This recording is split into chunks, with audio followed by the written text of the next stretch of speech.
12-year-old is, and a subset of Christians say she can't have an abortion because it's against the Bible, or it's illegal in their state. And which I think is another issue. I mean, the intertwining of church and state is a little bit difficult for me to get behind, because even though you may be an American who lives in Texas, perhaps you're not a Christian, perhaps you don't abide by Christian rules and beliefs, and so it's not legal in Texas to get an abortion, but partially because the Bible said so, and when the Constitution was written, it was heavily intertwined in that document. And so that's another thing I thought is a little hard for me to be able to get behind. I really believe in women being able to make choices with their own body. And I don't think a panel of men should have any say in that. Right. You mentioned to us when we walked in that you're here to see the ultrasound of your child. Yep. Okay, last generation. Yep. It was only 35% of the U.S. was pro-life. Yep. Now it's 51%. Like that's a pretty. It's because of ultrasound. Is that true? That's true. It's a pretty drastic change because of ultrasound. Insane. And I think right then and there, you see obviously the baby being torn apart. You see the baby having emotions. Back to your point. Yep. And you ascribe value to that fetus or pre-fetus. And so when I hear, for example, over in the Netherlands, I first heard it and I got excited when I heard, Down syndrome, they're finding a type of cure. Well, I found out they're just aborting all Down syndrome babies. What's a cure? That's a cure, right? That's some type of cure. Yeah. And that's it's ascribing zero value to Down syndrome babies. Mm-hmm. We have a bunch of Down syndrome kids in our church who are the happiest, most joy-filled, most life-giving human beings imaginable. And so that's when you play fast and loose, I think, with human life. And again, if you don't ascribe value something outside of, they're healthy, or they're not going to be a suck on society. If it's something beyond that where they have value no matter what because they're created in God's image. They reflect even God's image. Then you can't end that life. It's very funny you bring up the ultrasound thing. We got the ultrasound of my unborn baby girl yesterday. Congrats. And by the way, you're absolutely right.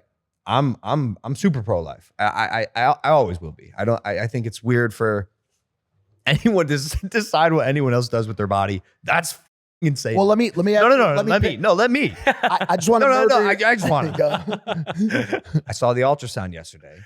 21-week-old baby. And I saw fingers. I saw hands. I saw a baby. I saw a little human. Personally, seems a little up to abort a 21-year-old weak baby. 21-year-old week. 21-week-old baby. Old baby. The ultrasound makes it super, super real. But in those odd instances and unfortunate instances where, like, again, it's always you'll always have people pushing back on the conversation. Or even like say someone determines they're not responsible enough. And that's a responsible decision in itself. Maybe I'm not at a point in my life where I'm willing to take care of a child because I don't have the means, the resources, the finances. I'm not stable enough in my own life to be able to bear this baby. That's I think responsible and like maybe a little bit of an ethical decision because you've deemed you're not able to raise this baby yet. But even your statement right there semi contradicts your original statement, which is that you shouldn't be passing any judgment on when abortion is or isn't okay because the woman should have the whole say. Like in your original statement, if a woman says, I want to abort this baby, it's her body, her choice. So we all abide to that. So we should have we shouldn't even be having this discussion based on your original. Well, that's what it is. No. We should be having this discussion because it's all a discussion. I think at the end of the day, absolutely. I will always side with a woman who wants to do what she wants to do with her body.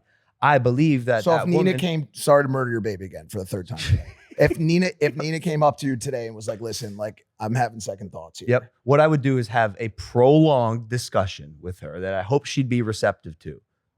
And I think that's like healthy, Well, I mean, what else can you do? No. I mean, I don't know, but like at the end of the day, what am I going to force her to that's carry what I'm saying. a child for 6 months? That's wild to me. No, you're right. The ultrasound, thing is interesting because I saw this baby and I did have the thought like, yo, I'm pro-life, but like killing this thing is a little fricked up.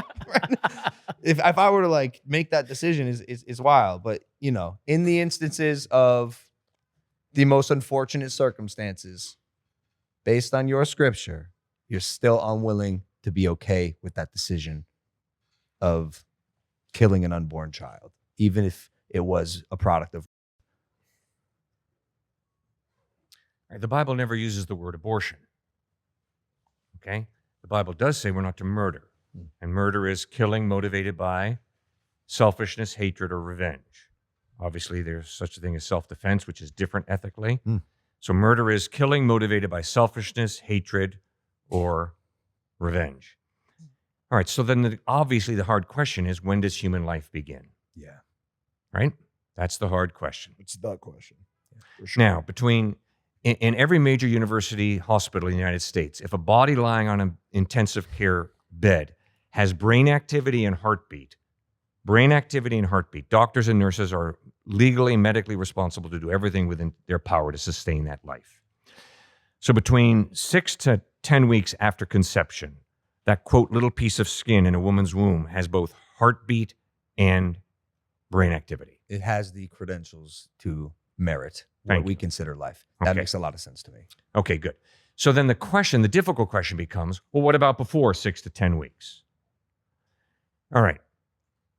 What is the difference between a 2-week-old fertilized egg, a 6-month-old fertilized egg, and you? I would argue there is no difference in kind. There is a difference in degree, obviously, of maturation. Different degree of maturation, no difference in kind.